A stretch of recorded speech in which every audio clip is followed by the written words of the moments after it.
चाहिए। यूट्रस अगर abdominal cavity में पैल्पेबल है मतलब वो हार्ड है मतलब वो ट्रॉमेटिक इंजरी है। पेरिनियल टीयर हुआ होगा, यूट्राइन इन्वर्जन हुआ होगा, कोई ना कोई एपिसियोटोमी इंजरी हुई होगी, fine. Next, if not palpable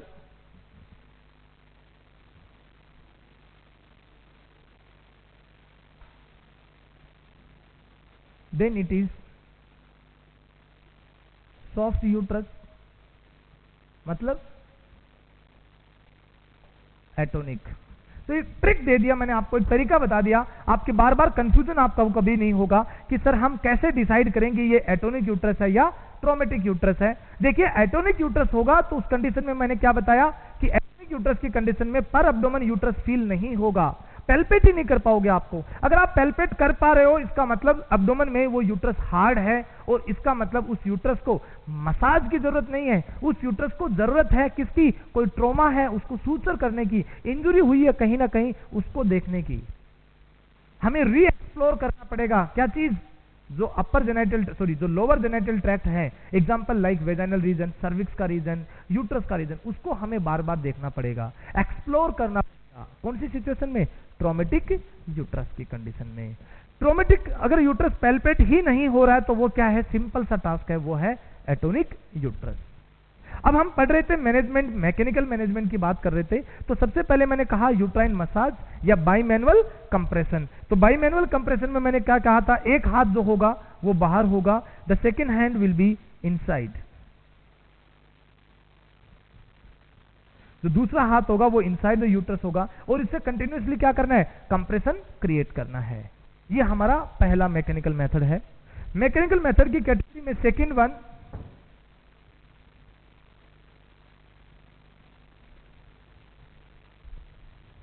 जो होगा वो है यूट्राइन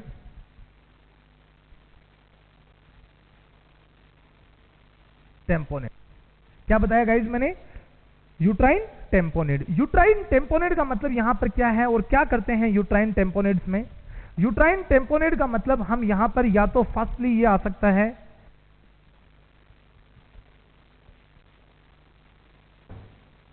यूट्राइन पैकिंग, हमें यूट्रस को पैक करना है किसी से 5 मीटर लॉन्ग गोज, क्या करोगे इसको, डिप इन एंटीसेप्टिक सॉल्यूशन। आपने 5 मीटर लंबा बेसिकली लिया, क्या चीज, लॉन्ग गोज यूज किया, और उस गोज को डिप किया किसमें, एंटीसेप्टिक सॉल्यूशन में, और आपने क्या काम किया, उसको प्लेस इन यूट्राइन कैविटी। आपको इसको यूट्राइन कैविटी में रखना है कितने टाइम के लिए, एटलीस्ट 24 आवर्स। ओके, ये यूट्राइन टेम्पोनेंट्स की मेथड का हमारा पहला प्रैक्टिकल था। क्या करना है, यूट्राइन पैकिंग करना है, किसके लिए, एक 5 मीटर लंबा रोल, लॉन्ग गोज का रोल लिया आपने, जो रोल गोज आपने लिया है गोज का, उसको आपको डिप करना है किसमें, एंटीसेप्टिक सॉल्यूशन में, ताकि यूट्राइन कैविटी में क्या नहीं हो, इंफेक्शन नहीं हो। फिर उसको पूरा यूट्राइन एरिया में सपोज कीजिए इंसर्ट करना है, पैक कर देना है कैविटी को, और कितनी देर के लिए रखना है, एटलीस्ट 24 घंटे तो वो पैकिंग अंदर होनी चाहिए। अब पॉइंट याद रखना,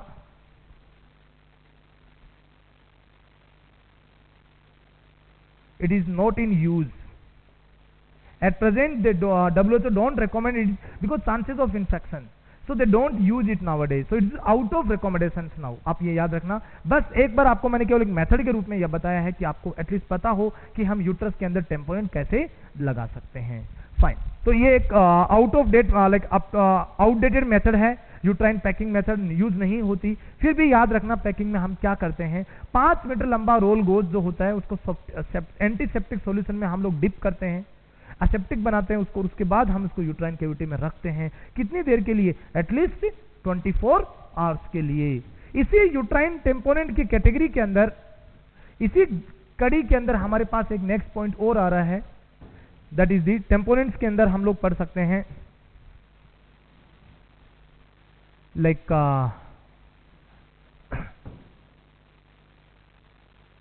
insert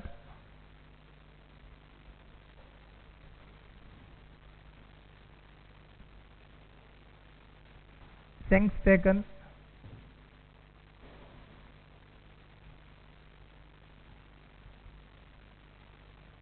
Sengstaken Blakemore tube, or we can use the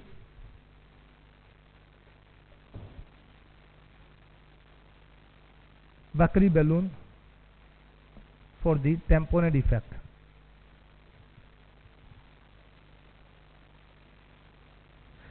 तो हम क्या यूज कर सकते हैं, हम वहां पर हमें या तो एक बेसिकली सेंगस्टन ब्लैकीमोरे ट्यूब जो ट्रिपल ल्यूमेन ट्यूब है उसको यूज करना है, या फिर हम वहां पर बकरी बैलून यूज कर सकते हैं। तो इनमें दोनों में से हम कुछ भी यूज कर सकते हैं। क्या करना होता है, जैसे सपोज मैं बकरी बैलून के बारे में बात करूं, तो बकरी बैलून वाले का पॉइंट का मतलब यह है कि जो यूट्राइन कैविटी है उसमें आपको सपोज कीजिए एक कैथेटर इंसर्ट करना है। उस कैथेटर के अंदर administer 250 to 500 ml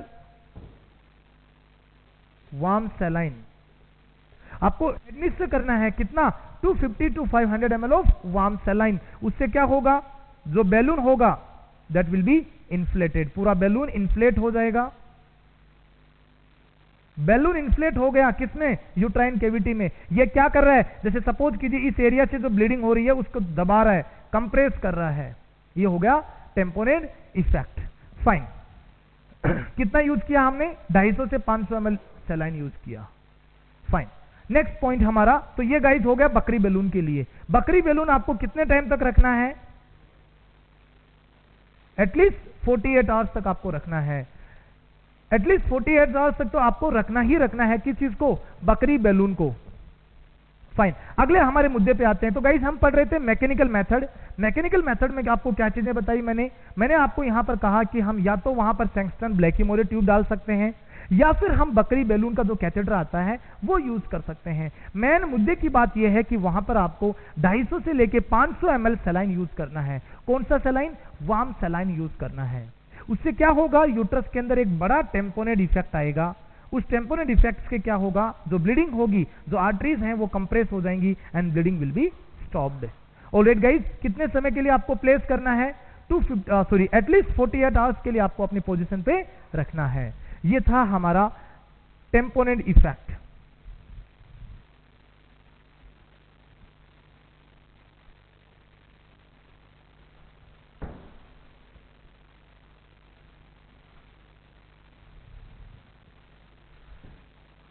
guys, mechanical methods की कैटेगरी के अंदर एक लास्ट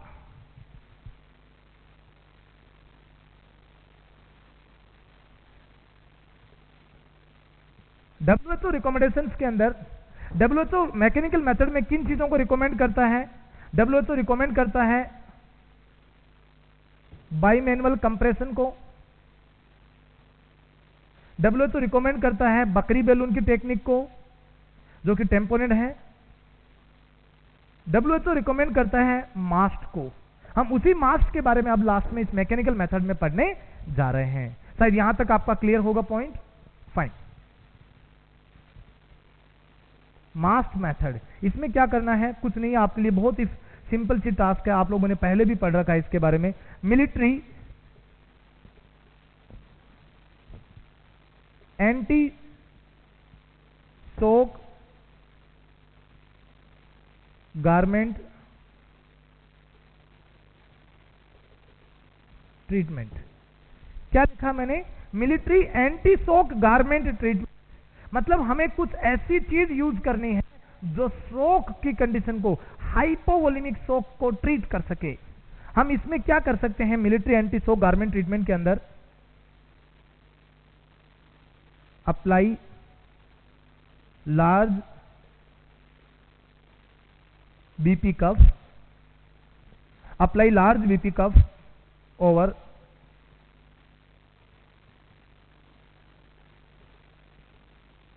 lower limbs and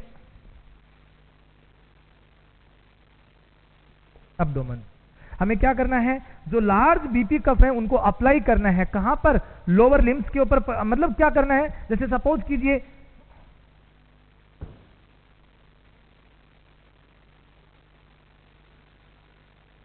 तो कोई पेशेंट है, उसके ऊपर एक दो उसके पैरों पे बीपी कफ अप्लाई करने, बड़े वाले जो पूरे एरिया को कवर कर सकें, एक उसके एब्डोमेन पार्ट पे भी बीपी कफ अप्लाई करना है, तो क्या लगेगा, it will create a counter pressure, external counter pressure, और उस प्रेशर की वजह से अगर आपने यहां पर प्रेशर वाला बीपी कफ लगाया तो खून की सप्लाई को इधर नहीं आने देगा, ये कंटिन्यूअसली ऊपर की तरफ भेजेगा, उससे क्या होगा, वाइटल ऑर्गन्स को लगातार ब्लड मिलेगा, हमारा बीपी बढ़ेगा।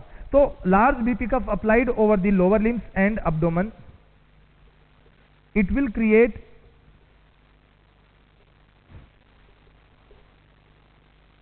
external counter pressure, it will create the external counter pressure external counter pressure which helps in the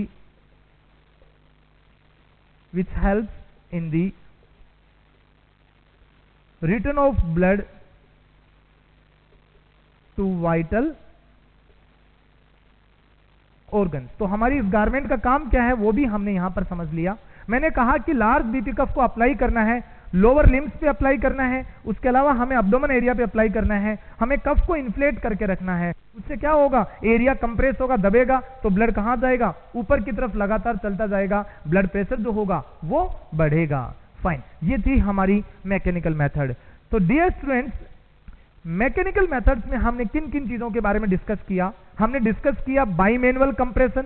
बाइमैनुअल compression का मतलब एक जो ग्लाउड हैंड है वो इनसाइड द यूट्रस है और दूसरा जो है वो ओवर द यूट्रस है, यूट्रस के ऊपर से हम प्रेशर लगा रहे हैं। फाइन, दूसरा पॉइंट था हमारा यूट्राइन मसाज वाला पॉइंट। एक हमने डिस्कस किया regarding the tamponade method. Tamponade method के अंदर यूट्राइन पैकिंग कर सकते हैं या बकरी बैलून की मेथड्स को यूज कर सकते हैं। लास्ट हमारे पास जो मेथड था वो क्या था, मास्ट वाला, that is the military anti soak garment treatment, military anti soak garment treatment.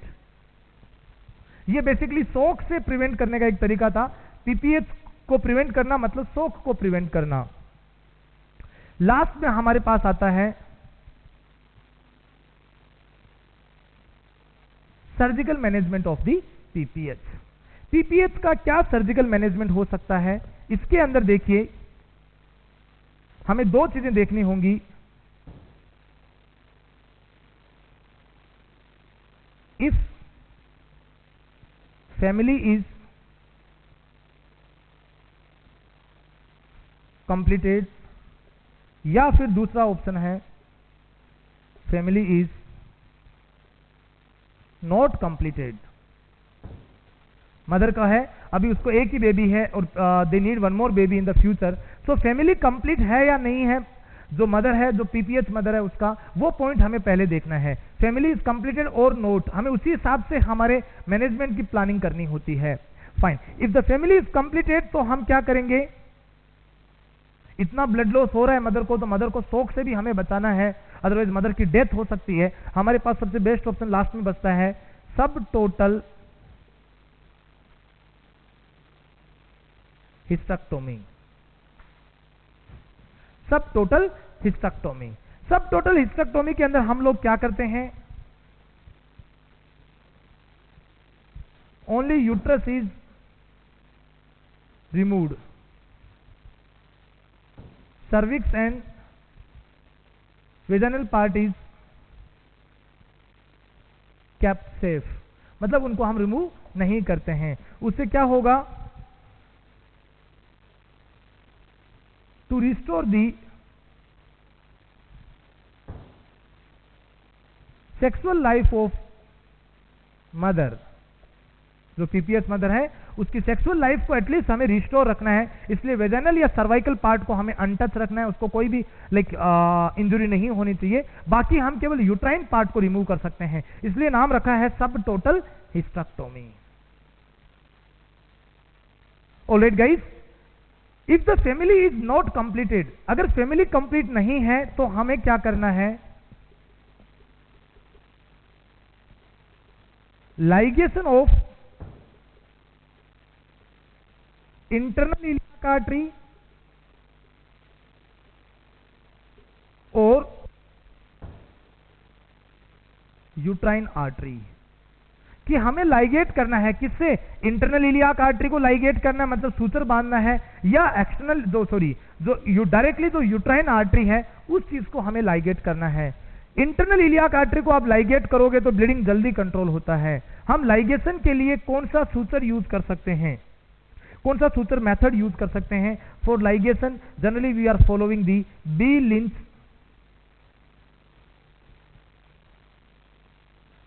Lynch suture method.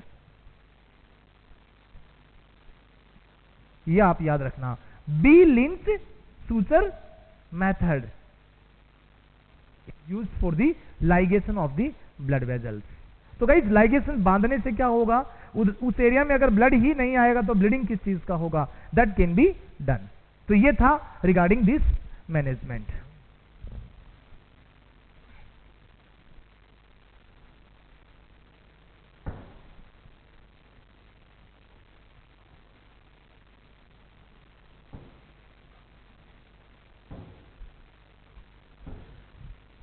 तो डियर स्टूडेंट्स,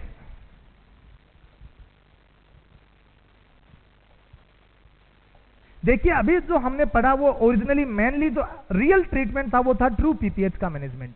हमने क्या पढ़ा ट्रू पीपीएच का?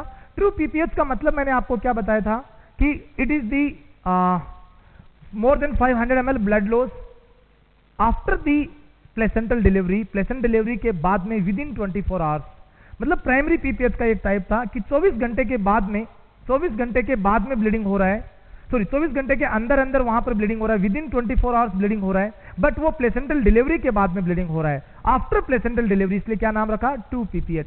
ट्रू पीपीएच में हमने क्या पढ़ा, रिगार्डिंग द ड्रग्स पढ़ा हमने। ड्रग्स के बाद में हमने किसके बारे में पढ़ा, या ड्रग्स के बाद में हमने पढ़ा regarding the like mechanical methods.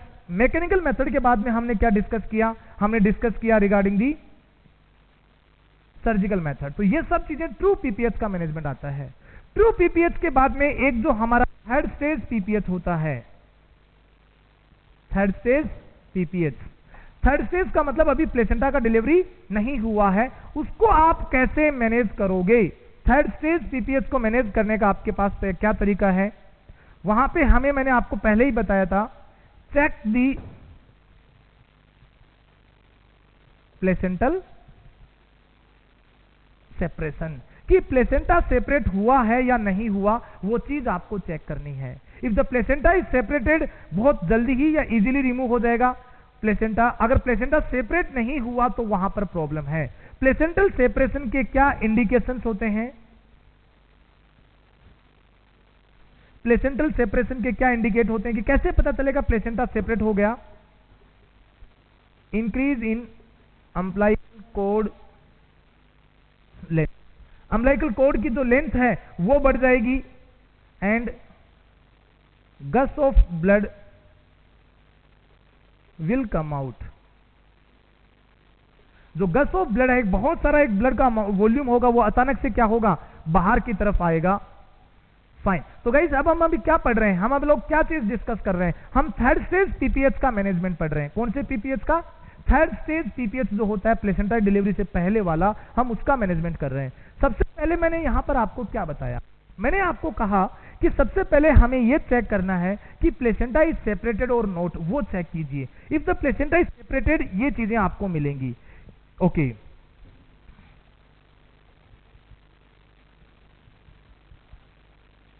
If separated, अगर प्लेसेंटा सेपरेट हो गया है तो आपको क्या काम करना पड़ेगा? अप्लाई फंडल प्रेशर, या तो आप फंडल प्रेशर लगाइए या अप्लाई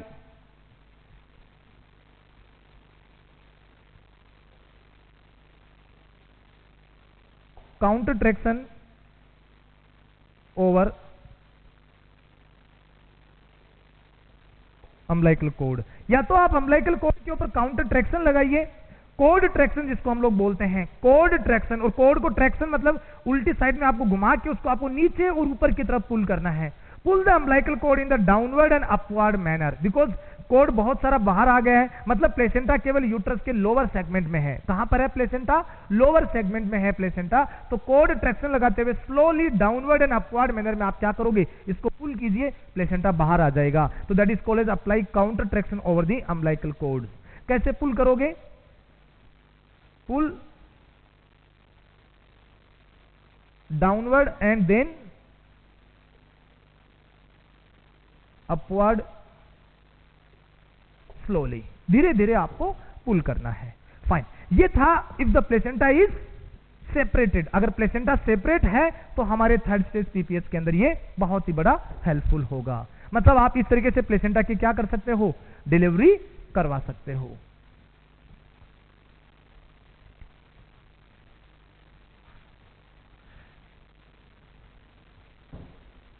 इफ नॉट सेपरेटेड,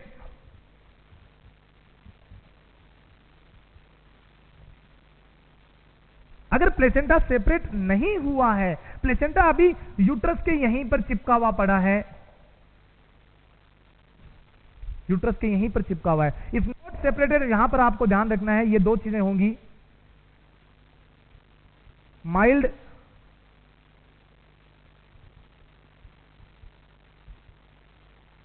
या तो माइल्ड अटैचमेंट है प्लेसेंटा का, या severe attachment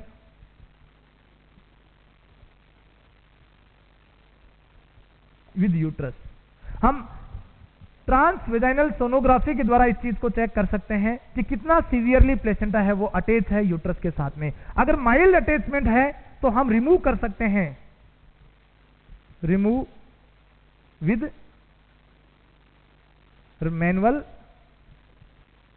method under general anaesthesia. मतलब under the general anaesthesia what we can do, अगर माइल्ड अटैचमेंट है तो we can insert the hand, जो ग्लाउड हैंड होगा अंडर जनरल एनेस्थीसिया, हाथ जो होगा वो एंटीसेप्टिक सॉल्यूशन से ऑलरेडी वॉश्ड होगा, उस हैंड को हमें इंसर्ट करना है कहां पर, यूट्रस में। You have to go to the margin of placenta, हमें प्लेसेंटल मार्जिन पर पहुंचना है। Go to the marginal part of the placenta and then start removing like slice of like onion, जैसे हम लोग आइस का स्लाइस निकालते हैं या ओनियन के ऊपर के स्लाइस हम लोग काटते हैं सलाद के लिए, वैसे आपको क्या काम करना है, जो आपका ग्लाउड हैंड होगा उसको इंसर्ट करना है, और इंसर्ट करने के बाद में आपको प्लेसेंटल मार्जिन में पहले कहां पहुंचना है, प्लेसेंटा के किनारे पे, मतलब मार्जिन पे जाना है। Then remove in the slicing method, आपको स्लाइसिंग मेथड में क्या करना है, प्लेसेंटा को सेपरेट करना है। स्लाइसिंग मेथड में क्या करोगे, प्लेसेंटा को सेपरेट करोगे, दैट्स इट। तो रिमूव अंडर, इसको बोलते हैं manual method, manual removal of the placenta. हम इस चीज को क्या बोलते हैं, manual removal of the placenta under the general anaesthesia. Alright guys, अब पॉइंट ये आता है कि सीवियर अटैचमेंट है। गाइस सीवियर अटैचमेंट कौन कौन सी कंडीशन में होता है, जैसे in case of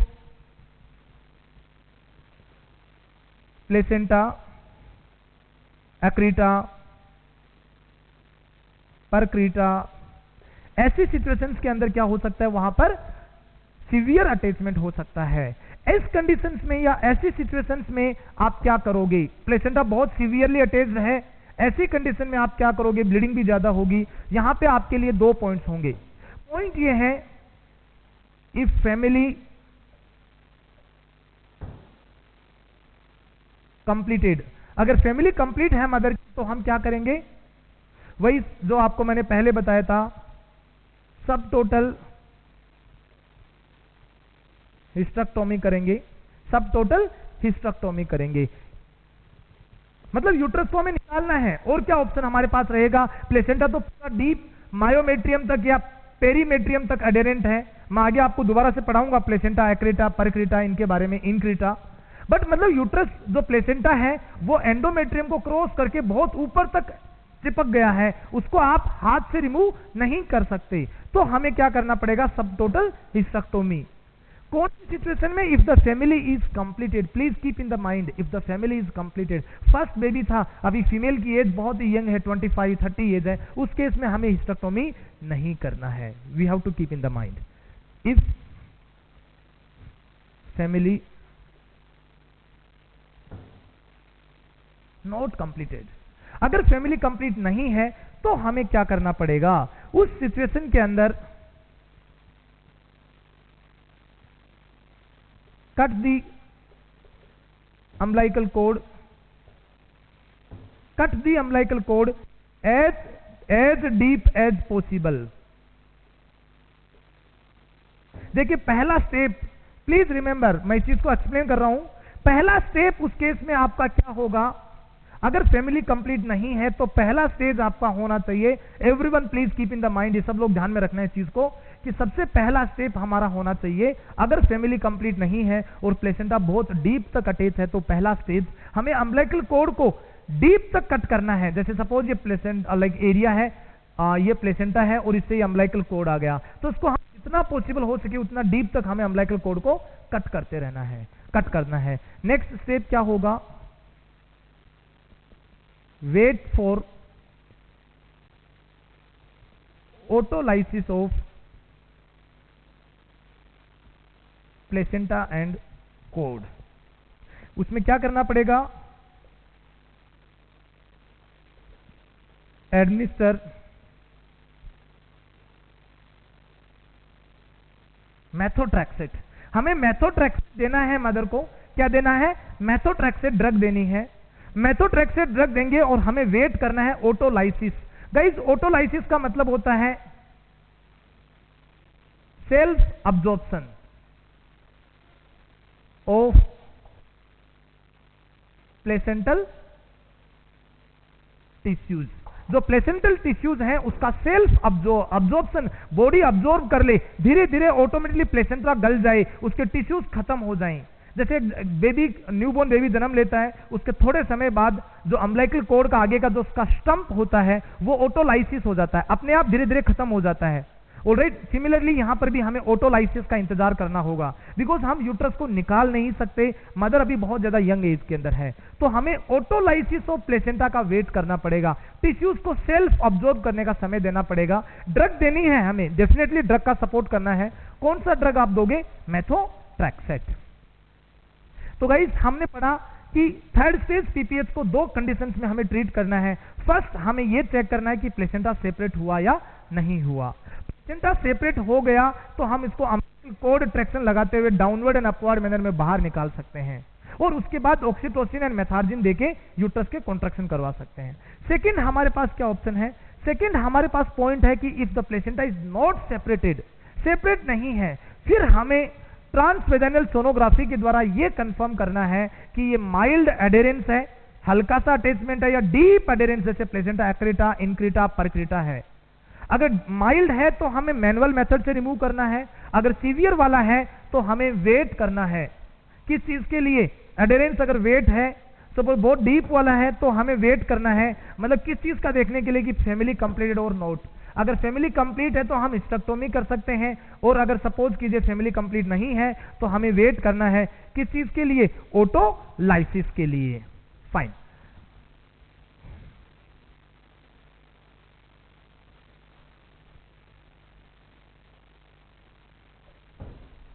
guys what is the management of secondary PPH?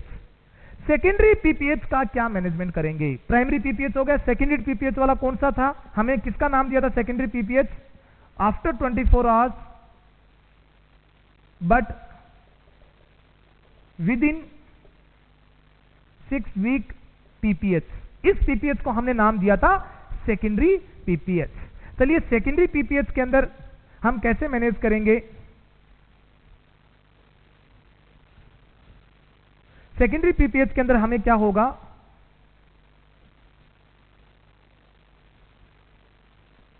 Dilatation of cervix करना है, पहले सर्विक्स को डायलेट करना है, पहला पॉइंट, बिकॉज डिलीवरी के बाद में थोड़े से समय बाद में इमीडिएटली सर्विक्स जो है उसका जो इंटरनल है वो क्लोज हो जाता है, तो उसको पहले डायलेट कीजिए। डायलेशन के बाद आपका नेक्स्ट टास्क क्या होगा?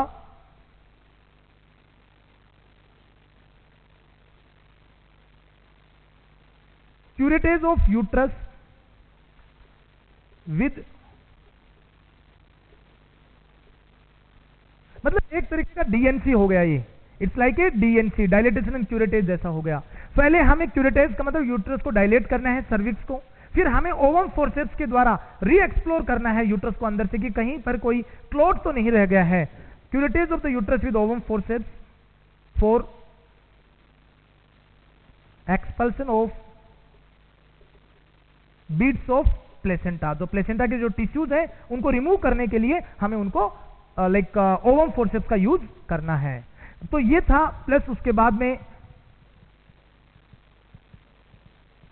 Administer methergine, administer antibiotics. For example हम पेशेंट को क्या दे सकते हैं, एम्पिसिलिन दे सकते हैं।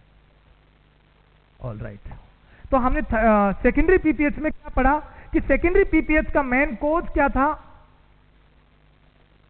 Retained placenta. प्लेसेंटा जो है वो रिटेन्ड है, और अगर प्लेसेंटा रिटेन्ड है तो उसके कुछ टुकड़े, कुछ बीट्स हैं, उनको हम ओवम फोर्सेप्स से, भूलना मत इस चीज को, हमें ओवम फोर्सेप्स अंदर इंसर्ट करके पूरे एरिया को स्लोली, वेरी स्लोली हमें रिमूव करना है। ऐसा ना हो कि ओवम फोर्सेप्स के द्वारा हमारे यूट्रस के अंदर की कोई लाइनिंग या लेयर है वो रप्चर हो जाए। We should not do that one. Uterus को डैमेज नहीं करना है। वेरी स्लोली हमें यूट्रस के बीट्स को, जो प्लेसेंटा के बीट्स हैं, उनको क्या करना है, एक्सपल्ड आउट करना है।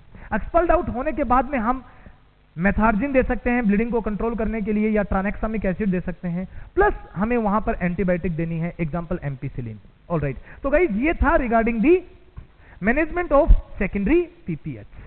तो हमने यहां पर primary PPH and secondary PPH, इसकी जितनी भी मैनेजमेंट स्किल्स थी, ट्रू पीपीएच के बारे में पढ़ा, थर्ड स्टेज पीपीएच को कैसे मैनेज करना है उसके बारे में पढ़ा, एंड फाइनली हमने डिस्कस किया regarding the secondary PPH. Thank you.